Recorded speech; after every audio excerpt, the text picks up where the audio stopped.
Hello friends, welcome back to my channel. ನಾನು ಸಂಗೀತ. ಎಲ್ಲರೂ ಹೆಂಗದಿರಿ? ಆರಾಮದಿರೇನ್ರಿ? ನಾನು ಕೂಡ ಆರಾಮದೆ ನೋಡ್ರಿ. ಬರ್ರಿ ಇವತ್ತು ನಮ್ಮ ಉತ್ತರ ಕರ್ನಾಟಕದ ಸ್ಪೆಷಲ್ ಆಗಿರುವಂಥ ಚುರ್ಮುರಿ ಚೂಡಾನ ಯಾವ ರೀತಿ ಮಾಡೋದಂತ ಹೇಳಿ ತೋರಿಸ್ಕೊಡಕತ್ತೀನಿ. ಮತ್ತು ಇವಾಗ ಮಳೆಗಾಲದೊಳಗೆ ಮತ್ತು ಚಳಿಗಾಲದೊಳಗೆ ನೋಡ್ರಿ ಏನಾದರೂ ಬಿಸಿ ಬಿಸಿ ತಿನ್ಬೇಕಂತ ಅನಿಸಿರುತ್ತೆ. ಆವಾಗ ಸಂಜೆ ಹೊತ್ತು ಟೀ ಕುಡಿಯೋ ಟೈಮ್ ಒಳಗೆ ಈ ರೀತಿಯಾಗಿ ಚೂಡ ಹಾಕ್ಕೊಂಡು ತಿಂದ್ರೆ ಭಾರಿ ಮಸ್ತ್ ಇರ್ತದೆ ನೋಡ್ರಿ. ಬರ್ರಿ ಇವಾಗ ಮೊದಲಿಗೆ ನೋಡ್ರಿ ಇಲ್ಲಿ ಚುರ್ಮರಿನ ಅಂದ್ರೆ ಹಸನ್ ಮಾಡಿ ಇಟ್ಕೊಂಡಾರ ನೋಡ್ರಿ. ಕಸ ಇರ್ತದಲ್ಲ, ಹಾಗಾಗಿ ಸ್ವಲ್ಪ ಏನಾದರೂ ಕಸ ಕಡ್ಡಿ ಇರ್ತದೆ ಅಂಥೇಳಿ ಈ ಕಡೆ ಫಸ್ಟ್ಗೆ ನೋಡ್ರಿ ಉಳ್ಳಾಗಡ್ಡಿನ ಸಣ್ಣ ಕಟ್ ಮಾಡ್ಕೊಂಡವರು ಅಂತ ಹುರಿದು ಇಟ್ಕೊಂಡಾರ. ನೀವು ಬೇಕಾದ್ರೆ ಉಳ್ಳಾಗಡ್ಡಿ ಹಾಕೋಬೋದು, ಇಲ್ಲಾಂದ್ರೆ ಬಿಡ್ಬೋದು ನೋಡ್ರಿ. ಎಣ್ಣೆ ಕಾದದ ಇವಾಗ ಎಣ್ಣೆ ಕಾದ್ಮೇಲೆ ಅದಕ್ಕೆ ಇವಾಗ ಜೀರಿಗೆ ಸಾಸಿವೆನ ಹಾಕೋಬೇಕು. ಜೀರಿಗೆ ಸಾಸಿವೆ ಹಾಕೊಂಡ್ಮೇಲೆ ಸ್ವಲ್ಪ ಹೊತ್ತು ಅದು ಫ್ರೈ ಆಗ್ಬೇಕು ನೋಡ್ರಿ. ಚೆನ್ನಾಗಿ ಫ್ರೈ ಆದಮೇಲೆ ಇವಾಗ ಶೇಂಗಾ ಹಾಕೋಬೇಕು ನೋಡ್ರಿ. ನಿಮ್ಗೆ ಎಷ್ಟು ಬೇಕಲ್ಲ ಅಷ್ಟು ಶೇಂಗಾ ಹಾಕೋಬೇಕು.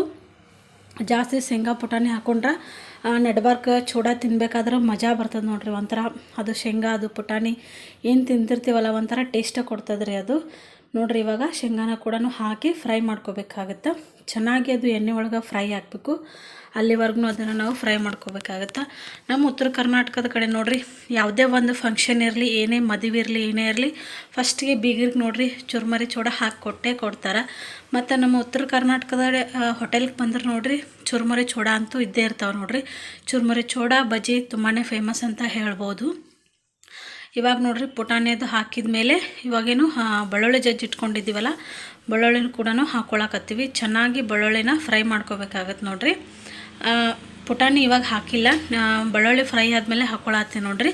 ಆ ಬೆಳ್ಳುಳ್ಳಿ ಚೆನ್ನಾಗಿ ಎಣ್ಣೆ ಒಳಗೆ ಫ್ರೈ ಆಗಬೇಕು. ಜಾಸ್ತಿ ಬೆಳ್ಳುಳ್ಳಿ ಹಾಕ್ಬೇಕು ನೋಡ್ರಿ. ಬೆಳ್ಳುಳ್ಳಿ ಎಷ್ಟು ಹಾಕ್ತೀವಲ್ಲ ಅಷ್ಟು ಚೆನ್ನಾಗಿ ಫ್ಲೇವರ್ ಬರ್ತದೆ, ತುಂಬಾ ಟೇಸ್ಟಿಯಾಗಿರ್ತದೆ ನೋಡ್ರಿ. ಇವಾಗ ಪುಟಾಣಿನ ಹಾಕ್ಕೊಂಡು ಚೆನ್ನಾಗಿ ಮಿಕ್ಸ್ ಮಾಡ್ಕೋಬೇಕಾಗತ್ತೆ. ಇದು ನೋಡ್ರಿ ನೀವು ಚುರ್ಮರಿ ಮಾಡಿಟ್ಕೊಂಡು ಒಂದು 15 ದಿನದವರೆಗೂ ಏನಾಗಂಗಿಲ್ಲ, ಕೆಡಂಗಿಲ್ಲ. ಇವಾಗ ಸ್ವಲ್ಪ ಕರಿಬೇವನ್ನ ಹಾಕ್ಕೊಂಡು ಎಣ್ಣೆ ಒಳಗೆ ಫ್ರೈ ಮಾಡ್ಕೊಳತ್ತೀನಿ ನೋಡ್ರಿ. ಕರಿಬೇವು ಹಾಕೊಳ್ಳೋದ್ರಿಂದ ಟೇಸ್ಟು ಚೆನ್ನಾಗಿರ್ತದೆ. ಮತ್ತು ನೀವು ಇದಕ್ಕೆ ಬೇಕಂದ್ರೆ ಹಸಿಮೆಣ್ಸಿಕಾಯಿ ಇಲ್ಲ ಒಣ ಮೆಣ್ಸಿಕಾಯಿ ಕೂಡ ಹಾಕೋಬೋದು. ಇವಾಗ ರುಚಿಗೆ ತಕ್ಕಷ್ಟು ಉಪ್ಪನ್ನು ಹಾಕ್ಕೊಳತ್ತೀನಿ.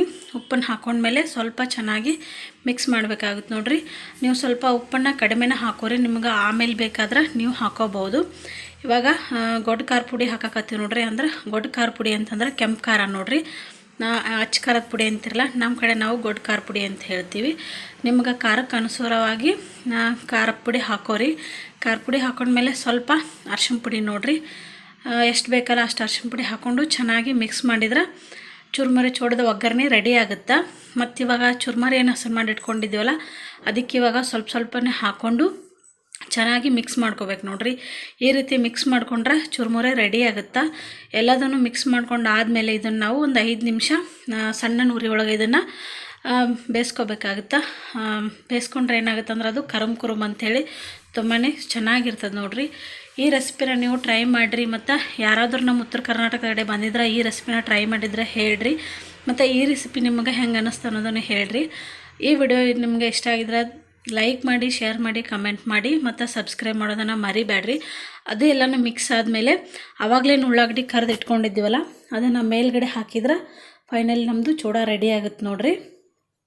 ತುಂಬಾ ಈಸಿಯಾಗಿ ಮಾಡ್ಬೋದು. ಯಾರಾದರೂ ಗೆಸ್ಟ್ ಬಂದ್ರೆ ನೋಡ್ರಿ ಕ್ವಿಕ್ಕಾಗಿ ಮಾಡ್ಬೋದಂತ ರೆಸಿಪಿ ಅಂತಲೇ ಹೇಳ್ಬೋದು. ನೋಡತ್ತಿರಲ್ಲ ಈ ರೀತಿಯಾಗಿ ಚೆನ್ನಾಗಿ ಬಂದವು. ಮತ್ತು ಅಷ್ಟೇ ಕರಮ್ ಕೂಡ ಆಗಿದ್ದು ನೋಡ್ರಿ. ಈ ವಿಡಿಯೋನ ಇಲ್ಲಿಗೆ ಎಂಡ್ ಮಾಡ್ತಾಯಿದ್ದೀನಿ. ಮತ್ತೆ ಮುಂದಿನ ವಿಡಿಯೋದಲ್ಲಿ ಮತ್ತೆ ಭೇಟಿ ಆಗ್ತೀನಿ ಸ್ನೇಹಿತರೆ. ಬಾಯ್.